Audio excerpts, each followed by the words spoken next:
शेतकरी मित्रांनो, शेवग्याचा प्लॉट तुमचाही प्लॉट अशा पद्धतीने पिवळा पडलाय का?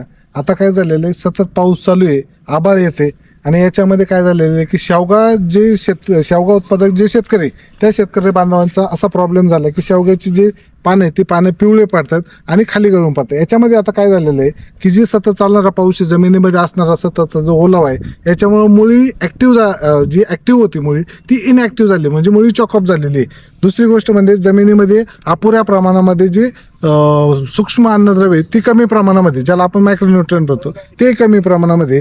आणि आपल्याला हे जे पिवळेपणा आहे, हा पिवळेपणा घालवण्यासाठी आणि त्याच्यानंतर जर झाड पुन्हा हिरवं करायचं असेल तर आपण त्याच्यामध्ये मायक्रोन्यूट्रिएंटची फवारणी आणि ड्रेंचिंग केली गेली पाहिजे. आता याच्यामध्ये ठिबक जोडलेलं आहे. या ठिकाणी आमच्या प्लॉटला आहे, त्या प्लॉटला आपण मायक्रोन्यूट्रिएंट सुद्धा आणलेले आहे. हे साधारणपणे 130 ते 35 झाड आहेत. ह्या 130-35 झाडांना काय आहे की 1 किलोचं मायक्रोन्यूट्रिएंट आहे. हे मायक्रोन्यूट्रिएंट आता काय करायचं आहे, ड्रेंचिंगमध्ये एकतर पंपाने किंवा ठिबकद्वारे आपण या ठिकाणी खोडांमध्ये सोडणार आहे. आणि हे झाल्यानंतर जे वरून जे मायक्रोन्यूट्रिएंट आहे, एक 8 दिवसाच्या अंतराने मायक्रोन्यूट्रिएंटची सुद्धा फवारणी करणार आहे. हे केल्यानंतर हे जे झाड आहे, ह्या झाडामध्ये असं दिसून येते की त्याच्यामध्ये मायक्रोन्यूट्रिएंटची कमतरता आहे. जे सेकंडरी मायक्रोन्यूट्रिएंट दुय्यम अन्नद्रव्ये, ह्या दुय्यम अन्नद्रव्याची जी कमतरता आहे ती भरून काढण्यासाठी आता मायक्रोन्यूट्रिएंट दिलं गेलं पाहिजे. मुळी ॲक्टिव्ह करण्यासाठी त्याला लिक्विड किंवा पावडर फॉर्ममधलं ह्युमिक दिलं गेलं पाहिजे. ह्या दोन्हींचं कॉम्बिनेशन जमिनीतून आणि वरून स्प्रेमधून गेलं की जी झाडे, ती झाडं जी झाडं आहेत ती झाडं हिरवी होतील, नवीन पालवी फुटल